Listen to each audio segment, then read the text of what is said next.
দেখেছেন এরকম বৃষ্টিতে দেখেন কত সুন্দর খেলছে লাফায়। আগে ছোটবেলা এরকম আমরা বৃষ্টির মধ্যে খেলতাম, বড় ভালোই লাগছে তখন বৃষ্টিতে কত সুন্দর খেলছে। মন আবার এগুলো দেখলে আসলে মনটা চায় আবার সেই শৈশব ফিরে যায়, কিন্তু তা তো আর সম্ভব না। এরকম বর্ষা হবে, বর্ষার মধ্যে ফুটবল খেলা, বর্ষার মধ্যে ভেজা, কত সুন্দর আনন্দ। আর আজকে এক জেনারেশন তো মোবাইলই আসে, তারা কি বৃষ্টি কি ঝড় কি বন্যা তাদের কোনোটাই ভালো লাগে না।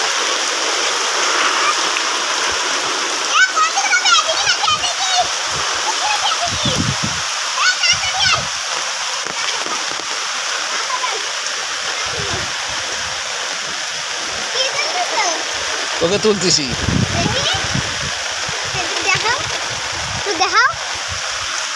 ছবি তুলতে তুমি হ্যাঁ এদিকে আসতে থাকতেছি, আবার কস এদিকে আসতে থাকো, তার মানে ওরা দৌড়বে আর আমি ভিডিও করো, বলো না?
বাড়ি যা বাড়ি যা বাড়ি যা বাড়ি যা।